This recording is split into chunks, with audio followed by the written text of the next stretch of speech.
Shalom, Bapak Ibu Saudara yang terkasih dalam Tuhan.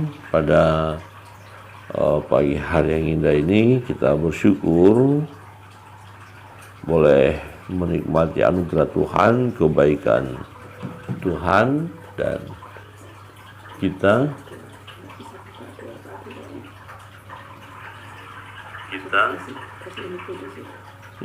gimana?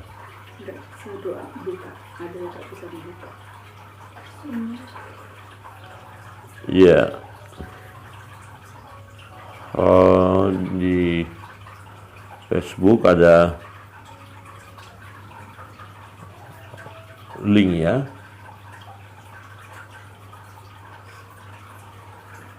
Bisa dibuka.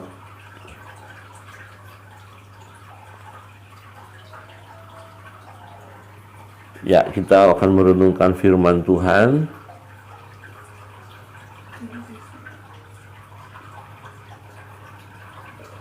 Pembacaan firman Tuhan pada pagi hari ini terambil dari 1 Petrus pasal yang kedua. 1 Petrus pasal yang kedua.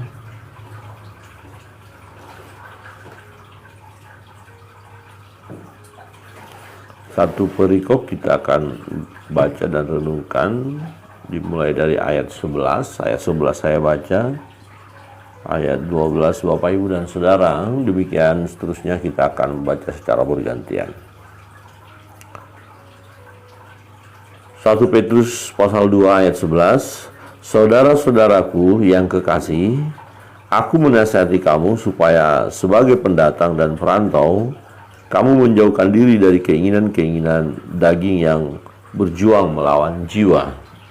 Didiklah cara hidup yang baik di tengah-tengah bangsa-bangsa yang baik, supaya apabila mereka memfitnah kamu sebagai orang bujana, mereka dapat melihatnya dari perbuatan-perbuatan yang baik dan memuliakan Allah pada hari Ia melawat mereka. Tunduklah karena Allah kepada semua lembaga manusia, baik kepada raja sebagai pemegang kekuasaan yang tertinggi, maupun kepada wali-wali yang diutusnya untuk menghukum orang-orang yang berbuat jahat dan menghormati orang-orang yang berbuat baik. Sebab inilah kehendak Allah, yaitu supaya dengan berbuat baik, kamu membungkamkan kepicikan orang-orang yang bodoh. Hiduplah sebagai orang dan jangan bukan seperti mereka yang menyalahgunakan kemerdekaan itu untuk melakukan kejahatan-kejahatan mereka, tetapi hiduplah sebagai hamba Allah. Hormatilah semua orang, kasihilah saudara-saudaramu, takutlah akan Allah, hormatilah raja. Amin. Demikian jauh pembacaan firman Tuhan. Bapak Ibu Saudara yang terkasih dalam Tuhan, bagian firman Tuhan yang kita renungkan pagi hari ini berbicara bagaimana kehidupan orang yang percaya ya sebagai anak-anak Tuhan. Nah, di sini memang berbicara kepada orang-orang Israel, orang Yahudi ya, ketika mereka ada di perantauan. Nah, bagaimana mereka hidup mereka ya, harus menunjukkan jati diri sebagai orang-orang yang percaya. Nah, dikatakan saudara-saudaraku yang kekasih, aku menasihati kamu supaya sebagai pendatang dan perantau, kamu menjauhkan diri dari keinginan-keinginan daging yang berjuang melawan jiwa. Nah, bagian pertama kita melihat bahwa secara manusia keinginan daging kita itu ada, ya. Keinginan daging bisa menguasai kita. Ya, siapa nggak ingin dia terkenal, dihormati, kaya raya, ya. Semua orang mencari itu, punya harta yang luar biasa.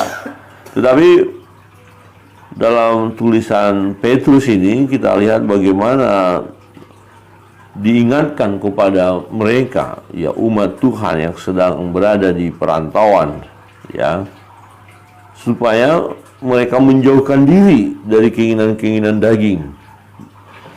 Nah, di bagian lain kita membaca bahwa keinginan daging dan keinginan roh bertentangan. Nah, kalau seseorang yang memenuhi keinginan daging saja, artinya lebih taat kepada kedagingan, maka dia tidak berkenan kepada Allah. Ya, maka itu sebenarnya ya jiwanya akan mengalami kesusahan, ya, kebutuhan tentang kejiwaan, tentang jiwa atau kerohaninya tidak terpenuhi. Jadi tidak ada keseimbangan. Nah, maka seseorang yang hanya ingin memenuhi kedagingan saja, maka titik tertentu dia akan mengalami kekecewaan, ya, karena keinginan daging itu, ya, jika pun udah berjuang memenuhi, dia tidak akan bisa memuaskan kita, dan dia akan terus menerus lagi dan lagi, sehingga akhirnya dalam kehidupan orang-orang yang mengingini keinginan daging jatuh ke dalam dosa, ya, bahkan fatal, ya, bisa melakukan perbuatan-perbuatan yang tidak sesuai dengan firman Allah. Nah, ayat 12 berkata, milikilah cara hidup yang baik di tengah-tengah bangsa-bangsa bukan Yahudi, supaya apabila mereka memfitnah kamu sebagai orang durjana, mereka dapat melihatnya dari perbuatan-perbuatanmu yang baik dan memuliakan Allah pada hari Ia melawat mereka. Jadi perbuatan baik yang harus kita lakukan, ya, tanda dari kita sebagai orang beriman.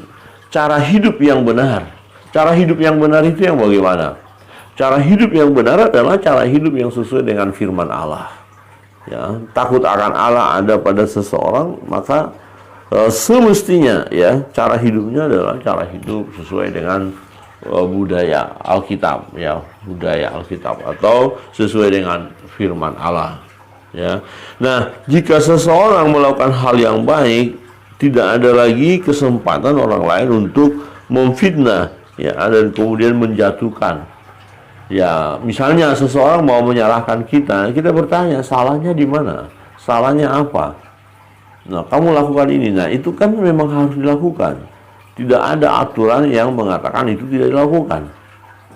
Nah, karena kita mengerjakan segala sesuatu dengan baik, maka orang tidak akan bisa, ya, memojokkan kita, menjatuhkan kita, kemudian membuat isu di mana-mana supaya akhirnya kita dikucilkan, atau bahkan sampai dibunuh. Saudara yang terkasih dalam Tuhan, miliki cara hidup yang baik. Ya, ini menjadi perjuangan kita. Cara hidup yang baik di tengah-tengah bangsa-bangsa bukan Yahudi. Ya, tentu kalau kita lihat antara orang Yahudi dan non-Yahudi, yang membedakan adalah penyembahan mereka ini. Ya, jadi orang Israel menyembah Allah, sementara orang lain, orang-orang pendatang itu, ya, adalah penyembah berhala. Nah, jadi kalau mereka akhirnya ikut pola penyembah berhala, ya, tidak terlihat lagi bahwa mereka adalah orang percaya. Apa bedanya? Nah, kira-kira begini. Saya orang percaya, saya orang Kristen, saya katakan, kemudian gaya hidup saya, ya, sama dengan gaya hidup orang yang tidak menyembah Allah. Ya, saya pergi ke dukun juga, ya, saya juga lakukan tipu-tipuan juga. Nah, akhirnya orang tidak bisa melihat, ya. Nah, kalau kita lakukan hal yang baik, maka mereka tidak bisa memojokkan kita. Maka dikatakan begini, nah, supaya apabila mereka memfitnah kamu sebagai orang durjana, maka mereka dapat melihatnya dari perbuatan-perbuatanmu. Jadi mulai orang durjana, orang tak tahu aturan, ya, orang yang kacau, ya, gitu. Oh, ini orang yang melakukan tindakan-tindakan yang benar. Kalau ada tuduhan itu, tapi tuduhan itu tidak beralasan. Ya, tuduhan itu tidak beralasan. Kenapa? Karena faktanya, ya, faktanya dalam kehidupan orang-orang percaya itu adalah melakukan yang baik dan benar. Ya, hidup mereka adalah hidup yang benar. Nah, demikian juga hubungan dengan pemerintah. Kita tunduk kepada pemerintah, kepada aturan. Ya, pemerintah itu adalah alat di tangan Tuhan untuk ya, memimpin kita, ya, supaya kita mengalami damai sejahtera. Nah, Di ayat 15, sebab inilah kehendak Allah, yaitu supaya dengan berbuat baik kamu membungkam kepicikan orang-orang bodoh. Hiduplah sebagai orang merdeka dan bukan seperti mereka yang menyalahgunakan kemerdekaan itu untuk menyelubungi kejahatan-kejahatan mereka, tetapi hiduplah sebagai hamba Allah. Nah, siapakah hamba Allah? Hamba Allah kita.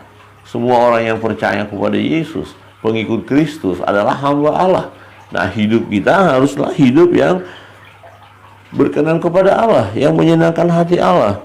Nah, jadi satu peringatan adalah jangan menyalahgunakan kemerdekaan itu. Artinya gini, wah kita sudah merdeka ini, kita sudah diampuni dosa-dosa kita. Kalau mati pasti masuk surga. Tetapi karena keyakinan hal seperti itu ternyata keliru dalam menafsirkannya. Kalau gitu kita lakukan apa saja nggak apa-apa, toh sudah diampuni kok. Itu keliru. Nah, tetapi karena kita tahu bahwa kita sudah diampuni, maka perjalanan hidup kita harus sesuai dengan kebenaran firman Allah. Ya, jangan menyalahgunakan kemerdekaan yang Tuhan berikan kepada kita. Jangan hanya sebatas pengakuan kita sebagai orang Kristen, tapi faktanya tidak dalam perjalanan hidup. Wow, tidak ada yang dapat dicontoh. Ya. Nah, saya merenungkan bahwa orang-orang yang belum percaya kepada Tuhan, jika melihat kehidupan orang-orang percaya, ya tidak ada pembaharuan, hidupnya sama dengan hidup lama, manusia lamanya saja yang muncul, maka orang-orang lain akan kecewa atau tidak tertarik lagi kepada kekristenan, kalau ternyata orang-orang Kristennya hidup seperti itu. Tetapi kalau hidup kita adalah benar, bercahaya, menjadi terang, maka orang-orang akan datang, ya, akan memuliakan Tuhan.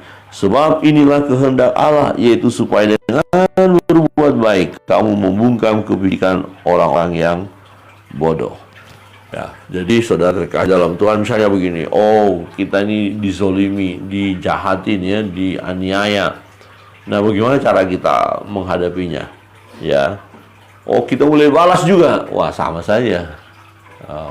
Kalau dia pukul, ya kita pukul juga. Jangan mau mati konyol, salah juga. Tetapi kalau dia aniaya, dizolimi, kita diam saja, tidak melawan, tapi menyerahkannya kepada Tuhan, karena pembalasan adalah hak Allah. Ya. Nah, maka dengan kita berbuat baik, itu sama dengan kita membungkam kepicikan mereka. Nah, mereka pada akhirnya melihat orang-orang yang tidak menyembah Allah, yang menganiaya kita, ya akan melihat, wah dahsyat, luar biasa. Orang percaya ini luar biasa, mereka tidak melawan, mereka tidak membalas kejahatan dengan kejahatan, ya bahkan mereka tetap berseru kepada Tuhan mereka. Nah, Bapak Ibu sudah terkasih dalam Tuhan, mari hidup kita yang sudah dimenangkan ini, hidup yang merdeka ini, jangan kita salah gunakan kemerdekaan itu, ya. Mari kita isi, kita cintai firman itu, kita renungkan siang dan malam, dan kita praktekkan, ya, yaitu secara khusus dalam kebenaran firman itu, dalam tindakan kita adalah mengarahkan kita untuk melakukan perbuatan yang baik, ya, perbuatan yang baik. Nah, kita kerjakan hal itu, kita praktekkan selama kita hidup, dan itu akan diperhitungkan oleh Allah, sebab semua manusia harus mempertanggungjawabkan apa yang dia buat, dan apa yang kita lakukan yang benar, yang sesuai dengan kehendaknya, tidak sia-sia. Amin. Tidak sia-sia. Ya, Tuhan melihat kita dan Tuhan akan memberkati kita. Jadi pagi hari ini firman Tuhan mengingatkan kita supaya kita pergunakan kehidupan ini dengan cara yang baik dan benar, yaitu semua untuk kemuliaan nama Tuhan. Ya, apa yang kita pikirkan, apa yang kita katakan, apa yang kita lakukan semua itu seperti untuk Tuhan. Itulah ibadah kita yang sejati. Kiranya Tuhan Yesus memberkati kita sekalian. Kita terus setia mengiringi Yesus, ya, kita terus taat melakukan segala sesuatu yang benar, yang berkenan kepada Allah. Sekalipun untuk itu kita harus menderita karena orang-orang yang tidak suka kepada kita, orang-orang yang jahat hendak menganiaya kita atau melakukan sesuatu yang tidak baik kepada kita, dan kita tetap tidak goncang, ya. Lakukanlah perbuatan-perbuatan yang baik, perbuatan jahat kita tanggalkan. Tuhan Yesus memberkati kita. Kita akan masuk dalam doa-doa kita. Kita naikkan satu pujian.